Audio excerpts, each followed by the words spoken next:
Hi, I'm Mike. I'm on the E&N Railway just above the boundary of Goldstream Provincial Park, and I'm having a super day doing a railway walk. Here's the map for my hike, most of which was just outside the western boundary of Goldstream Provincial Park on southern Vancouver Island. My full hike that day started at Humpback Road, the bottom red circle on the map, and went all the way up to Arbutus Creek Canyon, the top red circle on the map. This is from milepost 10.7 to milepost 14.9. That's 4.2 miles one way. And my total hike in kilometers was 13.4 kilometers return. Because of all the fabulous scenery and the historical areas of the railway that were meaningful to me, I've ended up with far too many items to include in just one video, so I needed to break it into two videos. So this here video is the southern portion of my hike, starting mile 10.7 at Humpback Road and ending roughly at mile 13.5, shown in the red circle in the middle of this map. The turnaround point for this video, roughly at mile 13.5, is where I climbed up on the rocks for a lovely view northeastward with fog, the railway, lots of lichen on the trees, and Mount Finlayson in the background. It was a real beautiful scene. Humpback Road, about half an hour before sunrise. The sign says the railway is ahead. It's just up the hill, around the corner. And then I'm going to head railway north. Here's the level crossing. Humpback Road is blocked off for through traffic at either side of the railway crossing, and I think this is because it had become an unsafe, speedy shortcut on a dangerous road. Looking southward towards Langford, down Humpback Road where I came from, and looking northward where I'm going. Looking south again, I think beyond the level crossing is where the Goldstream siding used to be, and I think there's a water tower back in the day. Looking north now, there was a Goldstream station up here somewhere as well. I've got the Subdivision beside me off of Souk Lake Road. Soon I will leave that behind. The railway will go into the woods. And here's milepost 11 heading north. There were a few areas of speculation by me during this part of the hike, and the first one is for Waugh Creek and Goldstream Creek, original routing of the line and the original trestle areas, which were later bypassed in 1907 by a revision of the line, having the line go further west. I've shown this in this map, which is of the original line, and my poorly drawn red part is my rough approximation of the current line. Part of the original line routing is now part of the Capital Regional District Waterworks lands. Very secure and fenced off, but the northern part is included in Goldstream Provincial Park, just outside the campground area. So that's an area that I can explore on another trip, starting from inside the campground. Here's what I think is a Capital Regional District works yard.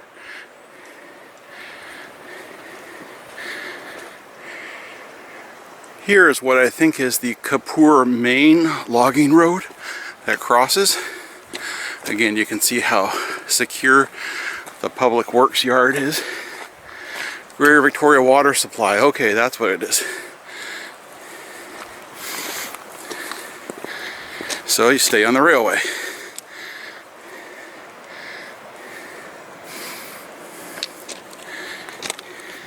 So likely through here on the right through the gate would be the line of the original railway route down to Waugh Creek.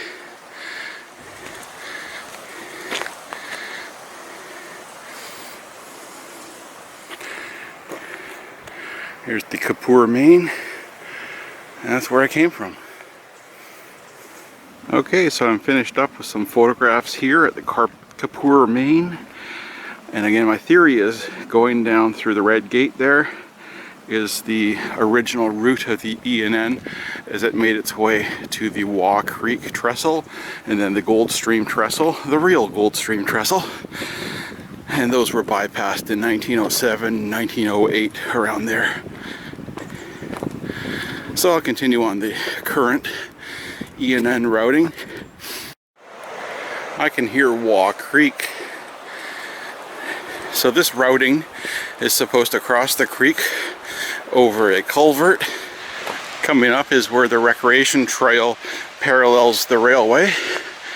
So I'm just near Waugh Creek Falls, which are up on my left, and the creek is right up here.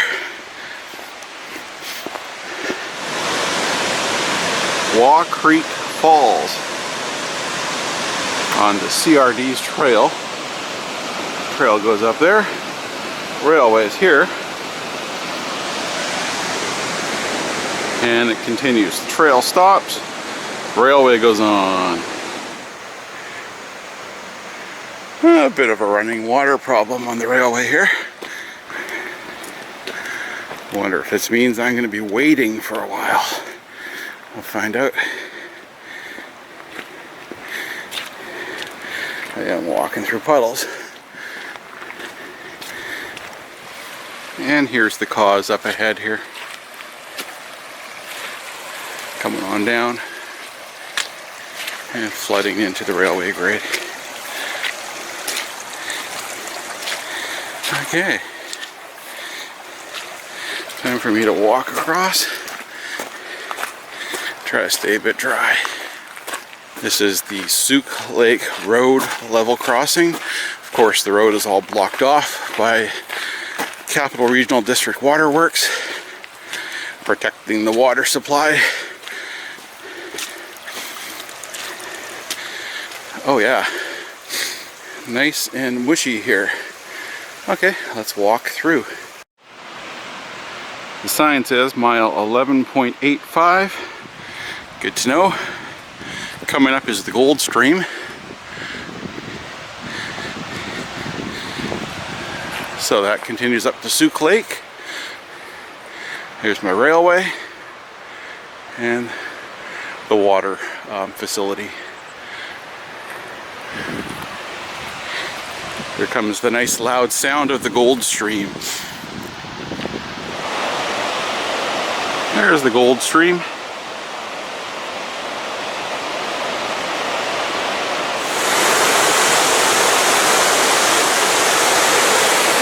It's the west side of the Goldstream, entering a concrete culvert that's been there since 1907 or 1908, depending on whose book you read.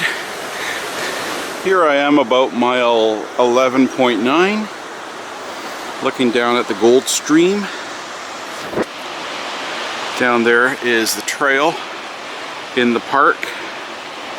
I'm going to try to meet up with that at some point in the coming year. Come in through the park campground down there and look for evidence of the trestle. When the creek is flowing a whole lot lower, I'll be able to cross the creek, look on both sides. That's the plan. I've been making slower progress this morning because of interesting things to stop and photograph. Here's the mile 12 sign, believe it or not. And from this side, the sign is normal. The railway is just above the western boundary of Goldstream Provincial Park. And in fact, right through there is a picnic table of a campsite. So, we're that close. I've seen a few windfalls already today. This is the largest that I've seen, and I would think that these would get cleaned up relatively quickly because of regular patrols by the railway operator. So between mile 12 and mile 13, I'm interested in a couple things. One is the site of the Double Head Ravine trestle, no more. Another area of speculation during my hike was Double Head Ravine, which was the site of a fabulous curved trestle, which lasted until 1907, when it was filled in order to avoid the costs of maintaining an unnecessary trestle. It was unclear to me whether the current E&N grade is in the exact same spot as the original trestle was, or if it's a little bit to the west or to the east.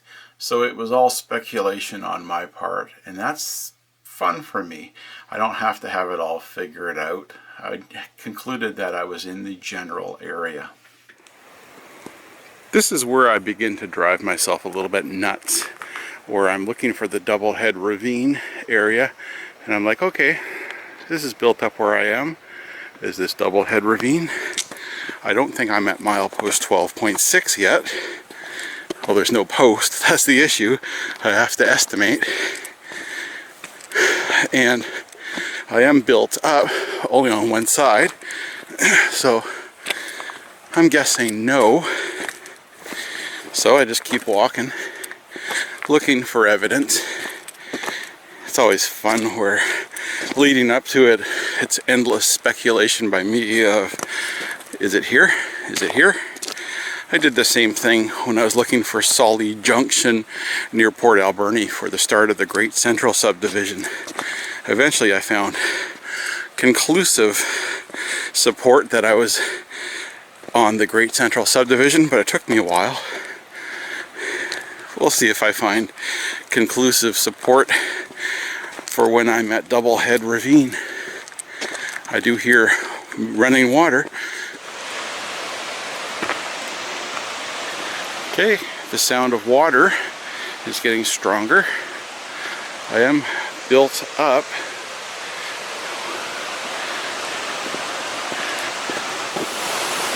Looking north. This rocky outcropping here might be a clue for when I check a photo when I get home.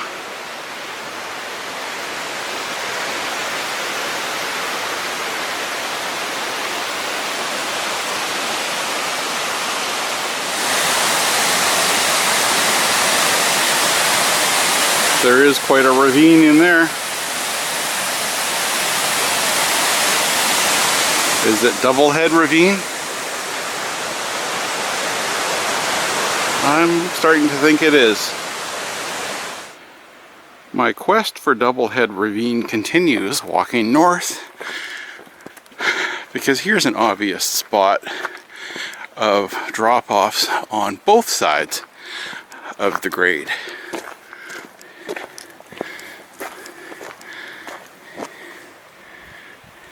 That's a ravine.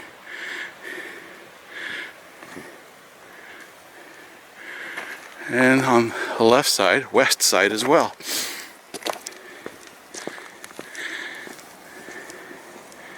This appears to be a much more likely scenario.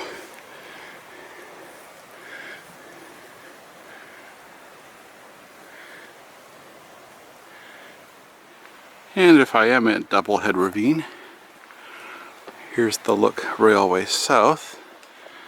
Here's the rock outcropping here. Well, there is no doubt that I'm in a ravine. Filled in.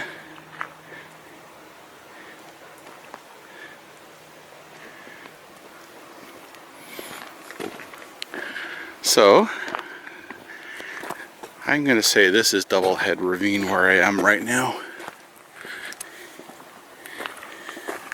As far as where the original trestle was, I'm not sure if it's right where I'm walking or if it was a little bit out there. Here comes the curve, so maybe it'll make sense when I look back from the curve. Here are the rock cuts for the current grade.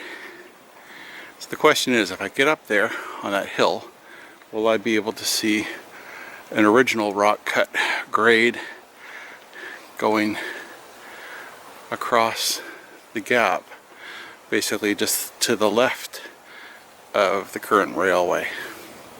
So one easy way to find out, go for a little walk up here. And here I am. I don't think this is where the trestle was where I'm walking, because the elevation is way higher than the current E&N, and I would think they'd be closer in elevation if there was a separate grade for the original trestle line. Yeah, this is way too high. Just through there you can see the rock cut for the current E&N grade.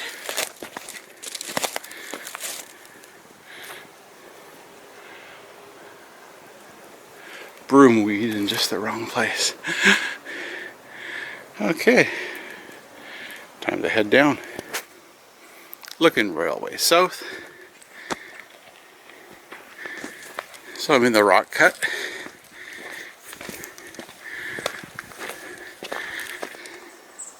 And now I'm coming to a long straightaway.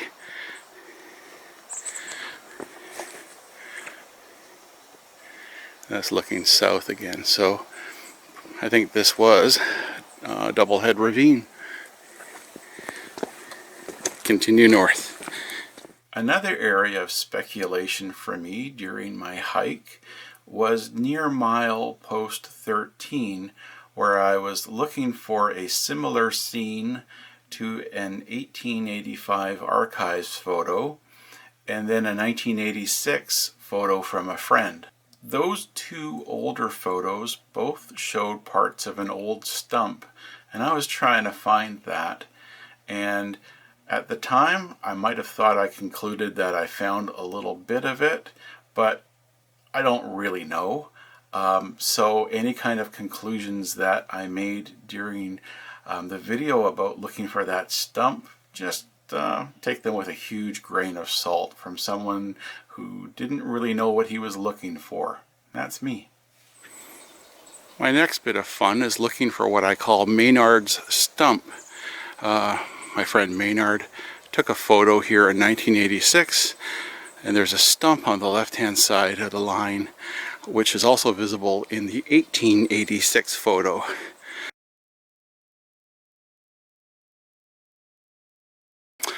So I don't know if this is the straightaway. I can't see the mile 13 sign ahead, maybe it's down. But the slope, the hillside in the background would indicate this is it. So I'm going to take a good look.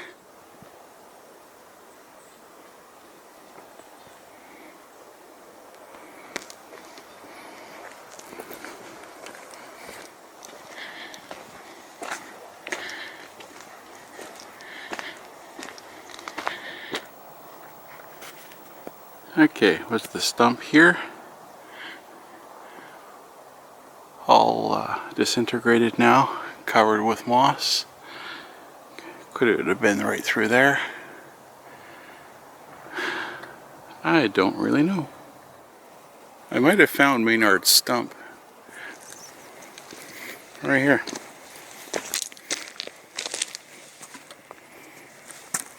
This is wood. So, perhaps the stump was right up here. I'll just step back.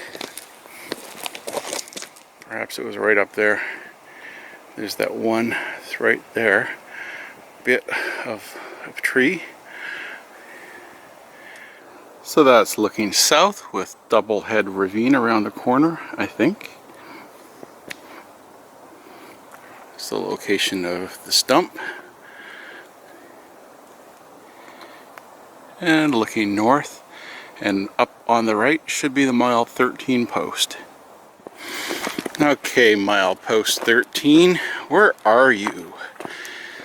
You know, you have to be a little bit crazy, I think, to do these obsessive hobbies, so I don't mind being eccentric. And when I'm hiking by myself, which is whenever I'm hiking, I love just talking out loud to myself, talking to the scenery, such as that kind of beauty right there. This is really nice. Oh, look at that.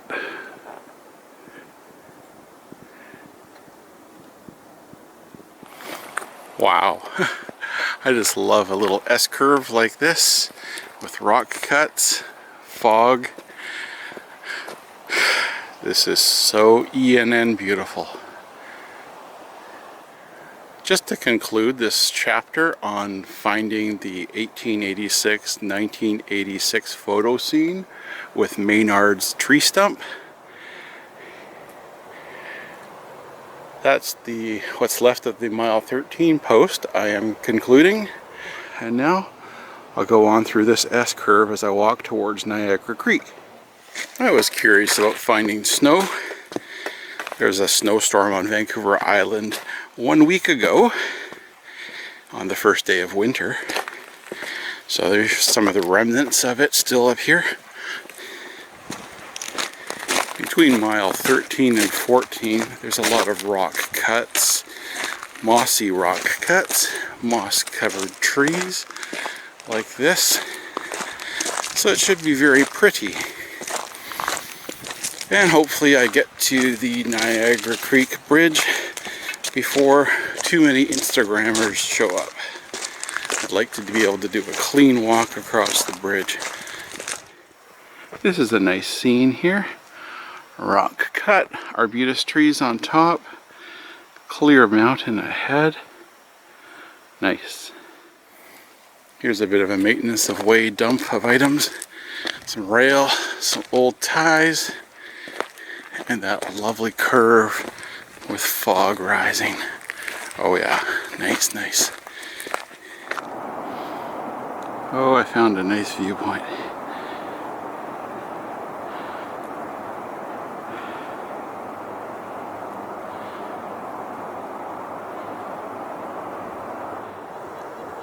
How about this view looking south? Nice.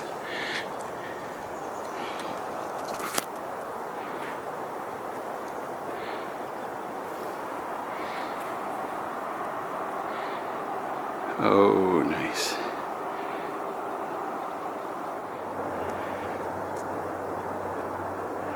I don't want to waste this moment. Look at this, beautiful.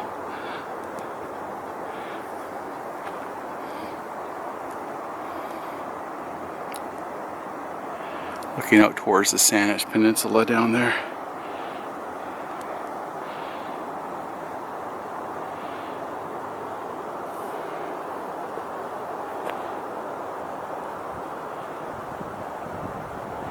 And that's Railway North. That's where I'm headed.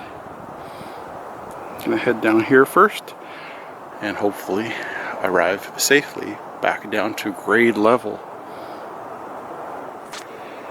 That is where I just was, up on the left. Wow, what a great viewpoint.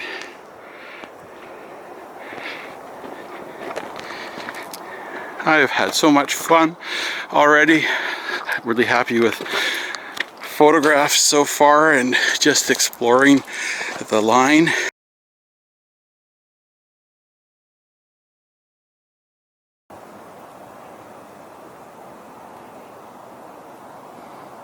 This grove of trees is beautiful.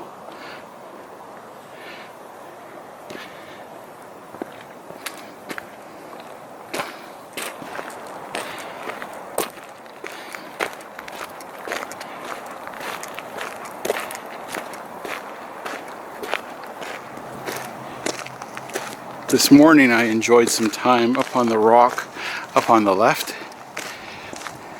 with the fog, lovely views northward.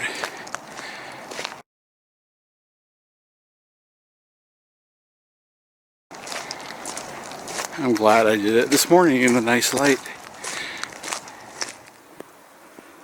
Looking north again. I just really like this rock cut. And into the afternoon brightness there. S-curve coming up. After the S-curve should be milepost 13, or what's left of the post. There's what's left of milepost 13. Coming up to the area of Maynard's old tree stump. What's left of it, which is not much. And then I'll turn around and we'll take a look at that 1886-1986 comparison view again. I think that's the remnant of it. It's wood. And would have gone up there and been right here, but no longer. And there's the view up the grade.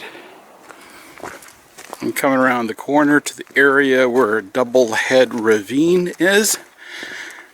And I got the afternoon sun that's going to maybe shine me in the face, or at least provide a bit of light.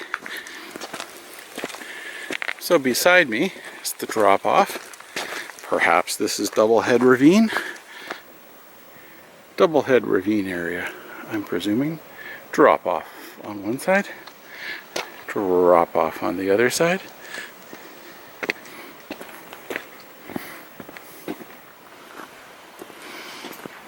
Yeah, I'm pretty sure I'm in the Double Head Ravine area. Look how beautiful it is there. Wow. This is a nice time now for photography as the sun's coming in from an angle, lighting up scenes like that. Look at the sun on the Arbutus. Wow. This is the creek that I called Double Head Ravine Creek. I don't know what it's really called, but it's just south of Double Head Ravine. Working my way closer to milepost 12 and Goldstream. Not there yet though.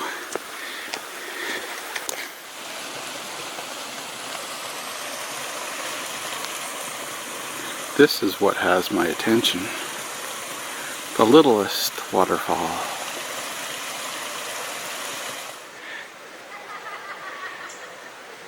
Down there is the Goldstream campground. Once again, I saw a picnic table. And I'll keep working railway south. Next milepost will be number 12. I'm getting closer. This has been a very fun day. Right now I've got the fun kind of tired. I feel very satisfied, happy. But oh, it's gonna hurt. And I get a 90-minute drive home. So when I try to get out of my car when I get home, my legs are gonna be nice and sore and stiff. Coming up to milepost 12.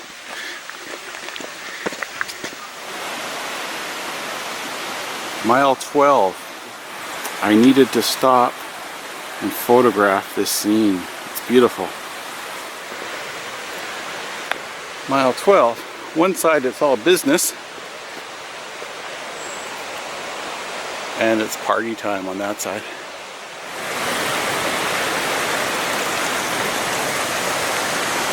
I'm at the Goldstream. The actual Goldstream.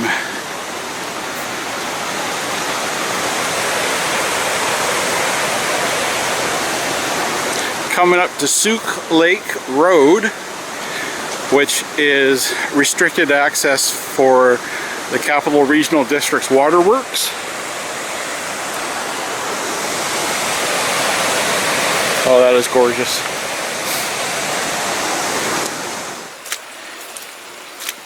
Here's the part that's really flooded and squishy and gross. And it's flooded. Comes from the creek there, the waterfall, and there's just no proper drainage, or who knows what, but it's flooded out the E&N.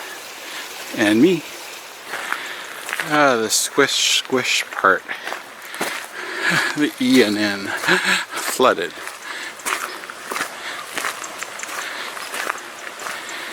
Ooh. And here's another waterfall coming in. No culvert. Where's it gonna go? Right here. I guess the question is, before the trail was here, what did happen to the water? And maybe it just ran down here, and then they built the path up, and now it floods. Just guesses. I'm probably wrong. Okay. Just reaching for the ties at the end.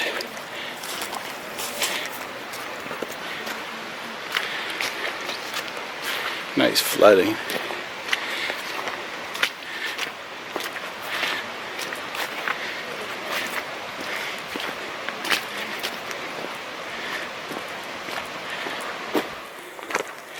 Okay, coming to the Kapur Main logging road, which used to be a logging road and now is part of the Capital Regional District Waterworks.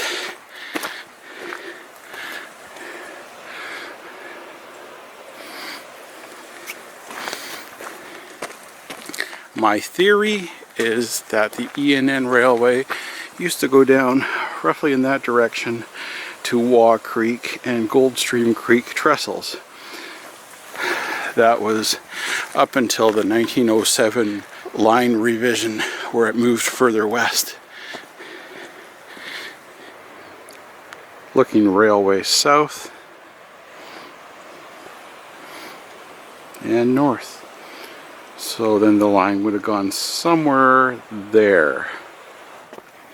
Here's the mile 11 sign and the whistle sign for the Humpback Road level crossing coming up around the corner. Good news for me, because I'm almost back to my car. I'm tired. Well, 9 hours after I started, I'm back at Humpback Road level crossing. It's been a fun day. I started in twilight and I end in twilight. This was a very fun hike. It ended up being about 9 hours of time along the railway. Some of it walking, most of it walking, and part of it just exploring various areas that I saw along the way. I was really tired, but it was a very good tired because I had so much fun.